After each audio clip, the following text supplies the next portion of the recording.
Okay, Eames. Say hello. Let's hear so everyone can get your voice. Hello, everybody. I hope it's worth your wait to hear what I have to say. And I'm really sorry I'm not there with you for the festival. But thanks for joining us. Well, thanks for being here. Sorry for the technical difficulties. We we actually had more than one technical difficulty. The film stopped in the last 3 minutes or 5 minutes, and so what we did is we showed your two short films already. So the audience has seen both Elephants in the Wild and 77 Steps. So Great. so we're gonna just talk. I'm gonna ask one or two questions, then we'll put it out to the audience.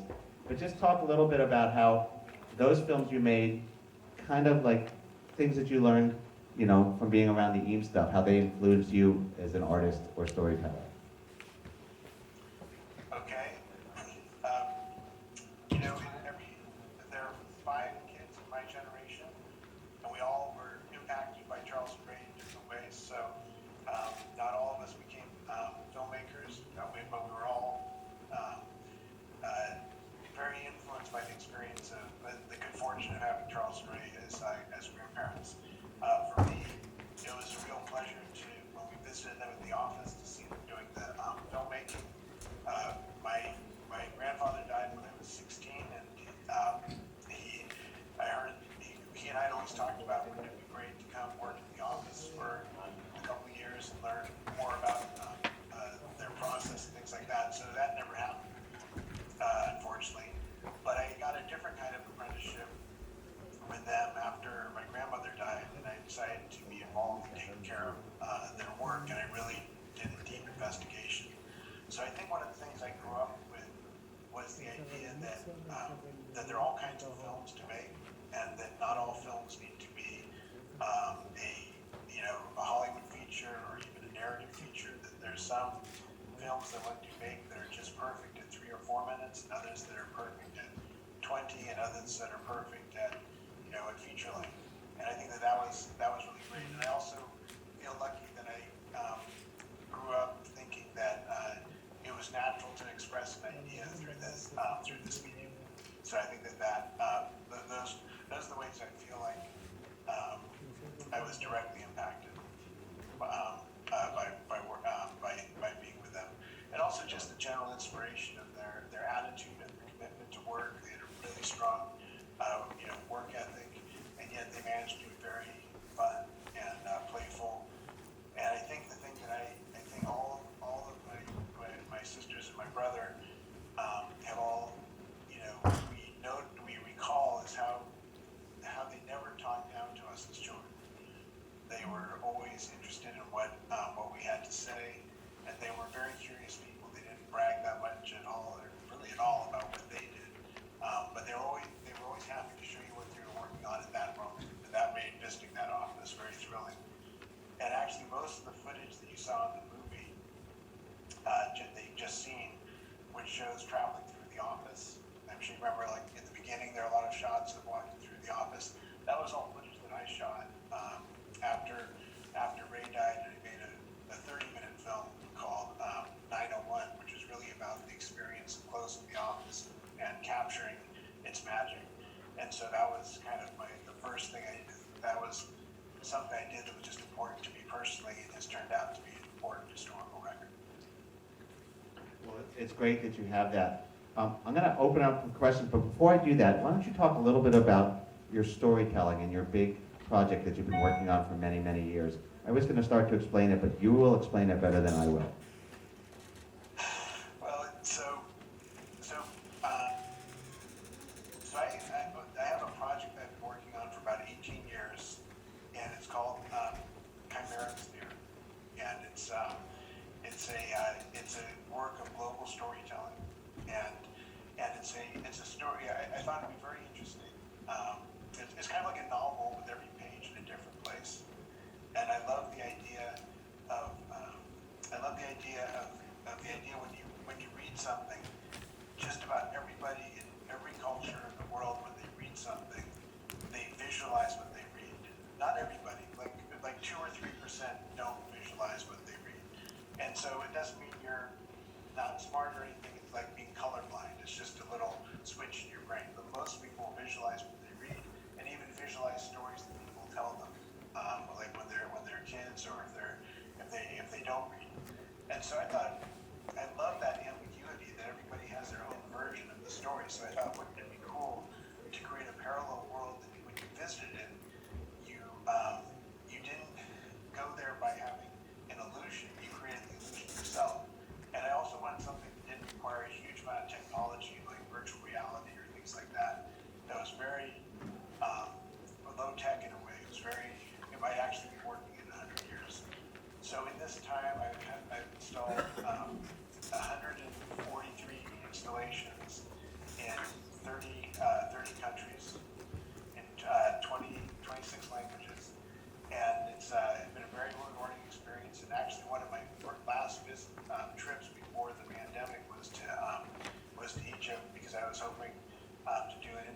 copies of the books that we're handing out, and we're passing around copies of the book that you sent Eames. So Exactly. Cool. Yeah, I hope somebody gets it and enjoys it. So any questions from the audience for Eames? I mean, it's kind of this weird moment. I could ask questions for Eames, but yeah, come on. You have to use the mic though, because but I don't want to. You gotta come over here. I don't want to get too close to that. You're screeching. Go ahead. Yeah, so he said like he chose a prime location in Cairo, Egypt, and he says St. Catherine. I just want to know what's the significance of St. Catherine for him. Eames, could you hear that? I did, and for me, it was not particularly. I'm not trying to tell the stories that happen in the places already. I can't add anything to St. Catherine's about St. Catherine's, but it was really that there's some beautiful desert spaces there that I visited and then would need to get permission for it. So it's a whole process that I have not gone through. But the Sinai has always been very beautiful, and photographs that I've seen, and to experience in person was fantastic, and possibly to work with communities there that are doing activities where they'd welcome to have a connection with a unexpected connection with the outside world. So again, the main thing I want to say is that the story is not about reinterpreting the local history. That's none of my business. It's really more about inviting people to look at our world in a new way. We tend to take our visual environment for granted, and that's something I think is worth challenging. And I just wanted to help give us all a way to look at the world fresh, because I think we would all agree that with all the challenges the world has, we need to look at the world in new ways. I don't know what those new ways are. That I do think I have a way to invite people to look at it, to visit, to imagine the landscape in a new way. So just to be clear, it's not a rewrite of the St. Catherine story. It's more that was a destination that I went to, and I was trying to use it to also look at places in the landscape. And Eames, if people in Egypt want to get involved or get more about it, how do they get involved or find out more about it? Probably the simplest way is to reach out to us on the Instagram feed, which is Kcymaerxthaere, Kcymaerxthaere. But fortunately, it's written on that book, so you don't have to. You just photograph that book with your cell phone when you see it. And there's no spelling test after this presentation, so. Thank God, I would fail. Reach out on Instagram. In all seriousness, if you reach out on Instagram, we'll be happy to talk to you. Yeah, it's a really cool international project. Any other questions? You know, come use this microphone, because I don't think Eames can hear from that. Hello, Can you hear that, Eames? can you hear that? I can hear fairly. Please speak up. Yeah, okay. So I have a question regarding storytelling as a process.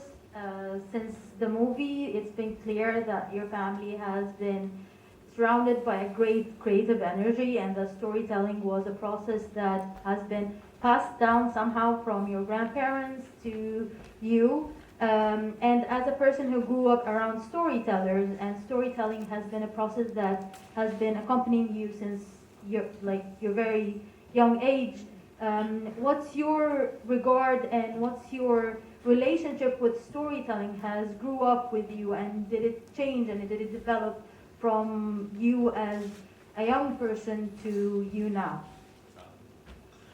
Yeah, that's a very deep and complicated question. So, first of all, we aren't always aware or self-aware of all the things that influence us and even how they influence us. But I'll still take a try at answering your question. And I think that I certainly grew up around it. Sometimes they made about 125 short films. The longest film they ever made was 28 minutes. Most of them, there were only like 5 more than 15 minutes. So they really loved that short form and creating a story. One thing that I think I was lucky is that they had a broad definition of story. So sometimes the story was a journey of ideas. Some like Powers of 10, which many of you may have seen, is just really about the story of a change in scale. There's another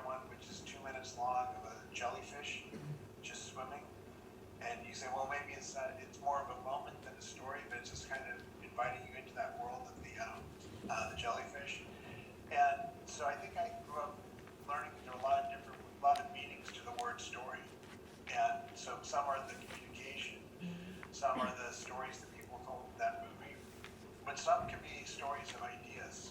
And I think that the other thing that they were good at was creating kind of a world in some of their, not all of their movies, but some of their world movies are real world building. I think in that movie, in the documentary, they showed a clip of the Toy Trains film, and the story is very simple. A train starts at one station, goes to the next station, but it goes through a world of toys, and toyness is part of that world. And so that was a way to tell a story about the meaning of toys to us, and the way toys are not the same as scale models. But it was also, a kid doesn't need to know that it was just a cool thing to see. And I think that, not all stories have to work for every age, but I think for theirs, a lot of them did. So to be exposed to that and take it as a given that that's what we would do. And so when I was like 10 years old, I started making short films, or 8 years old, and Charles and Ray were very patient about watching some of them. We had our neighborhood group of kids had a thing called 20th Avenue Fox, because that's the street we were on. So I think that was just part of something that I don't even want to say it's in my DNA, but it's that it was in the realm of things that I thought were relatively normal. I knew they might be special or somewhat unique, but there was something that seemed natural to do.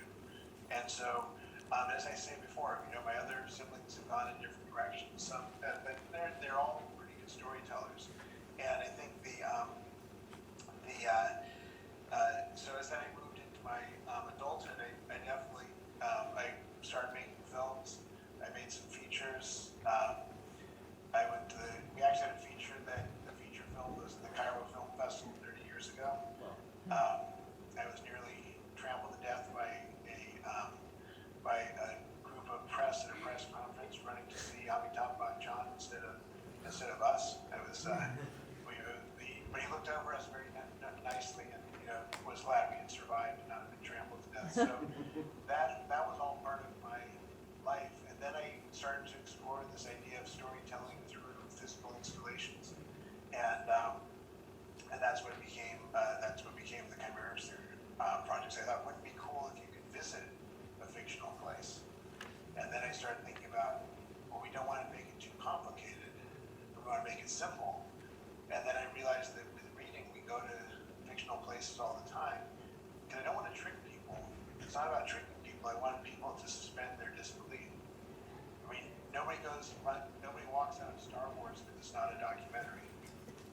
Nobody throws down Lord of the Rings because it's not nonfiction. So I wanted to create a way for people to be invited to go to this other place without any technology, without anything except for language, which of course is a form of technology. Cool. We should probably wrap. How are we doing time-wise? We probably need to wrap. Or we're a bit over. okay. So I think we should. Anyone have a burning question, a quick question, or maybe we should just call it, just because it's been tough technology. But Eames, thanks so much for being up early in Los Angeles, and we really appreciate.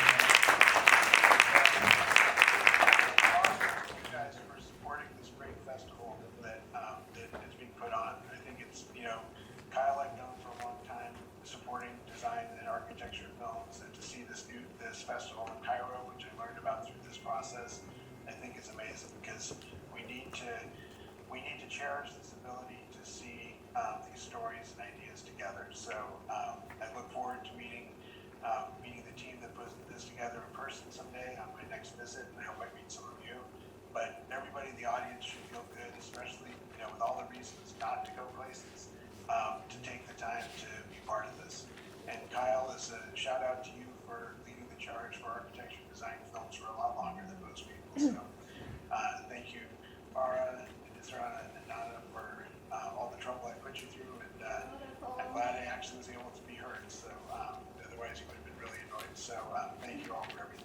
Thanks, Eames, so much. Let's give Eames a round of applause. Bye, Eames.